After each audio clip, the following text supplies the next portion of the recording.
Halo sahabat Sehat Citama, saya Dr. Suci Kalara. Pada kesempatan hari ini saya akan membawakan suatu penyakit yang disebut dengan asma. Jangan skip video kali ini karena akan banyak ilmu baru yang akan sangat berguna bagi sahabat Sehat Citama.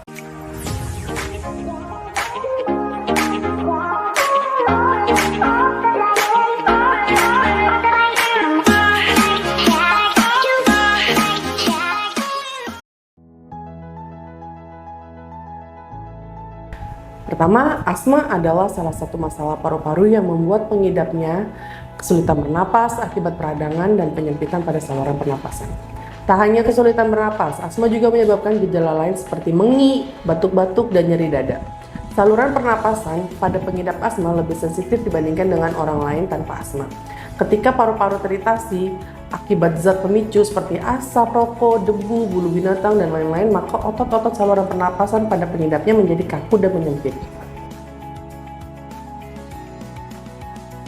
Seseorang yang mengidap asma bisa mengalami beberapa gejala seperti sesak dada, batuk, terutama pada malam atau dini hari, sesak napas, mengi yang menyebabkan suara siulan saat mengeluarkan napas.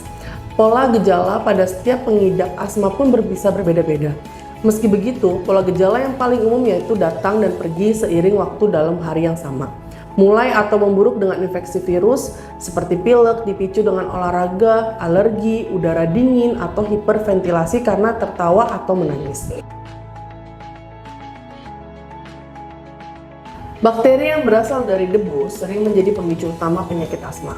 Bakteri tersebut bernama endotoksin, yang umumnya berada pada perkakas rumah, terutama di kamar tidur yang menimbulkan gejala asma. Faktor risiko lain yang dapat memicu penyakit asma antara lain adalah rokok, bulu binatang, udara dingin, pekerjaan tertentu seperti tukang las, kayu, atau pekerja pabrik tekstil, emosi yang berlebihan seperti tertawa, terbahak-bahak, atau kesedihan yang berlarut-larut, alergi makanan seperti kacang-kacangan. Asma adalah jenis penyakit yang dapat menimpa segala usia. Kondisi ini paling sering disebabkan oleh debu, asap rokok, bulu binatang, udara dingin, aktivitas fisik, infeksi virus, atau paparan zat kimia. Namun, hingga kini penyebab utama asma belum diketahui secara pasti. Kendati demikian, pengidap asma terbukti memiliki saluran pernapasan yang lebih sensitif ketika paru-paru terkena iritasi. Maka otot saluran pernapasan jadi kaku dan menyempit, kemudian produksi dahak meningkat sehingga membuat pengidapnya sulit bernapas. Pada anak-anak, gejala asma akan menghilang dengan sendirinya saat memasuki usia remaja. Namun, anak-anak yang memiliki gejala asma cukup berat, kondisinya bisa bertahan atau muncul kembali di masa mendatang. Jika mengalami tanda dan gejala asma di atas, segera hubungi dokter untuk mendapat pertolongan medis. Penanganan dini bisa membantu menghindari komplikasi asma yang bisa mengancam jiwa. Masalah paru yang satu ini adalah jenis penyakit yang dapat dikendalikan dengan mengatur pola hidup sehat.